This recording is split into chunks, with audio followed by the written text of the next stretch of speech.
Chega a ser inacreditável. Chega a ser inacreditável.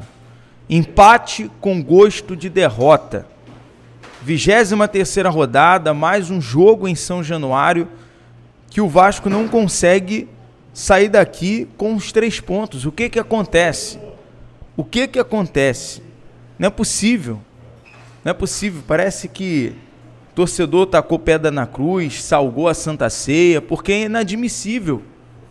É inadmissível. O Vasco não consegue criar uma situação no jogo de ganhar por um gol de diferença. Ganhou lá contra o Sport na Ilha do Retiro há 15 dias atrás, no sufoco, e é só no sufoco. E esse jogo de hoje, principalmente o primeiro tempo, vai muito na conta do nervosismo. O time é vencido pelo nervosismo, pela ansiedade, pelo erro, e esse é o problema, e esse é o perigo do estilo, do conceito. Esse é o lado ruim, podemos dizer assim, do conceito e do estilo do dinizismo. Porque você vai errar a saída de bola, você vai ter erros. E hoje, o erro individual era constante, era a todo momento, era o famoso Deus nos acuda, inexplicável. Até jogador, por exemplo, como o Paulo Henrique, que tem uma constância, que tem rapidez, velocidade, que é um jogador multifuncional, ofensivamente, defensivamente, pelo nervosismo estava errando, e zero culpa, tá, do PH, mas inacreditável. Inacreditável quando o time é obrigado a fazer qualquer tipo de mudança, qualquer tipo de alteração por conta da ausência do Jair, da ausência do Tietê, dos volantes, principalmente hoje, Matheus Carvalho sendo uma água dentro de campo. Não é à toa que o torcedor pediu, tira o Matheus Cocão, tira o Matheus Carvalho, porque estava errando tudo ali, atrapalhando e comprometendo o setor defensivo. E quando o Diniz, ele vai pro tudo ou nada, podemos dizer assim, ele vai pro famoso all-in, colocando ali 5 atacantes, ficando só com o Nuno improvisado como volante, o Vasco ainda conseguiu reagir e fazer o gol, né, no estilo Colômbia, e parabéns pro Cuesta, passe do Andrés Gomes, que flutuou também, começou pela esquerda, deu passe na direita, e o Andrés Gomes estava lá num típico, como se fosse um centroavante para fazer o segundo gol do Vasco. Mas é triste, é decepcionante, não dá para encontrar palavras, é inacreditável quanto o Vasco, se a gente for pegar, quanto o Vasco já perdeu de pontos em São Januário, que faz toda a diferença no final, que faz toda a diferença no final da temporada. Foi contra o Grêmio, empatou com o Grêmio, perdeu para o Corinthians, empatou com o Atlético Mineiro. Não dá, são pontos que não dá para ser jogado fora. E assim, o Diniz fica uma arara fora de campo com razão. O que acontece com jogadores que quando entram, principalmente no espaço, no modo geral, ficam fora de rotação, e o adversário percebe isso. O adversário, ele percebe, né? É aquele famoso faro do medo. É igual quando você tem medo, o cachorro sente quando a pessoa está com medo, ele sente o cheiro, ele tem um faro e ele ataca. E assim é o adversário. Dá para perceber que o Vasco, quando joga com medo, quando o Vasco joga com nervosismo, quando o Vasco vai pro tudo nada, pro Avera, pro all-in, e aí cria os espaços. Se não são 3 defesas do Léo Jardim, no primeiro tempo, o Ceará terminaria na frente. Então, assim, inacreditável essa derrota aqui hoje. Fora as consequências da derrota, o Lucas Freitas está fora do Clássico na semana que vem contra o Flamengo. E aí o Vasco poderia ir tranquilo, poderia ter matado o jogo, poderia ir à vontade para o jogo semana que vem. Vai pressionado. O Ceará sai do Rio de Janeiro com gosto de vitória. O Vasco vai pressionado. O Diniz vai ter que, durante a semana, ajustar e fazer o jogo da vida.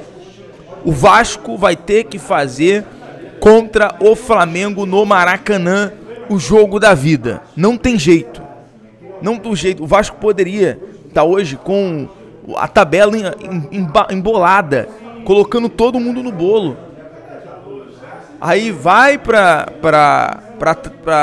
rodada 20, para a 24ª rodada, preocupado. Vai para a 20ª rodada com a pressão, 24ª rodada com a pressão de ter que ganhar para não entrar na zona do rebaixamento. Chega, gente, chega.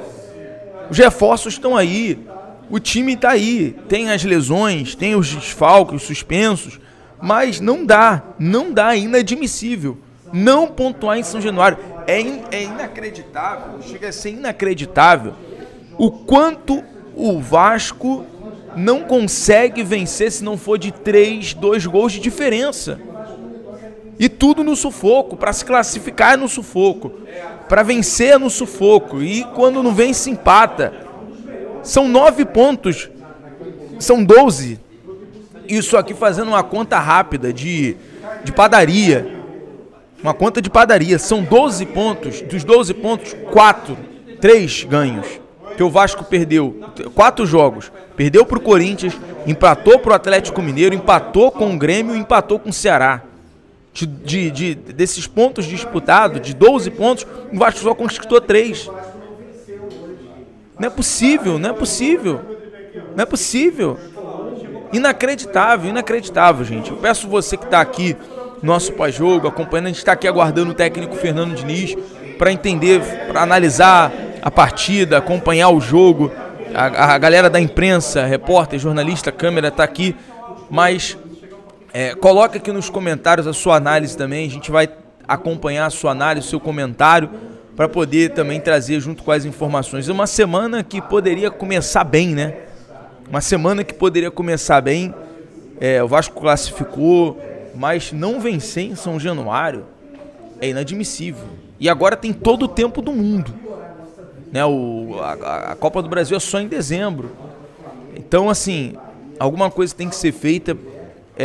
Eu acho que o Diniz, ele tira o Matheus Carvalho hoje, no momento que o Matheus Carvalho estava muito pressionado, né, sendo vaiado na partida, e a torcida, com razão, pediu a saída do Matheus Carvalho. A gente está aguardando aqui o treinador do Ceará, que é o Léo Condé, para conversar com ele também. Peço que você deixe o like, compartilhe, se inscreva no canal, e a gente vai trazendo durante a semana as informações. Mas assim, poderia ter vencido o Coutinho, carregando o time hoje. O Coutinho faz um golaço de falta, jogando com o Nuno, não jogando improvisado, Nuno fazendo ali a volância. Assim, tinha tudo pro Vasco sair com esses 3 pontos. Segura, fecha a casinha, faz alguma coisa, mas não toma esse gol no final do Pedro Henrique. Então, assim, inadmissível, de entristecer a situação, porque o problema não é como se perde, não é como se... o problema não é perder, o problema não é empatar, é como o Vasco acaba aí deixando escorregar, né, pelas mãos esse resultado aqui hoje em São Januário, e o torcedor fica chateado, fica pé da vida, com razão. Mais uma vez São Januário lotado, o Caldeirão ferveu, mas o time parece que, se não ganhar de 2 gols de diferença, a situação, ela não, a coisa não flui. Então a gente vai conversar agora com o Diniz, vai acompanhar a análise do jogo, os detalhes da partida de hoje, e também depois eu vou estar aqui acompanhando, lendo seus comentários, para a gente poder trazer com mais detalhes o que aconteceu nesse jogo de hoje, né? Porque acho que o principal é o apagão que o Vasco teve com os erros individuais, né? Acabou sendo crucial para definir a partida de hoje. Então, o Condé está chegando por aqui, assessoria também do Ceará, os amigos que cobrem também o Ceará, e até por respeito ao treinador, a gente vai terminar aqui o nosso pós-jogo, daqui a pouco ao vivo também. A coletiva do Diniz, vou colocar para você acompanhar a coletiva. Se tiver uma zona mista também, a gente vai poder colocar para você acompanhar a zona mista com os jogadores, a entrevista com os jogadores do Vasco, tá bom? Vou ficando por aqui, BTB Esporte em todos os lugares. Saudações vascaínas, um abraço.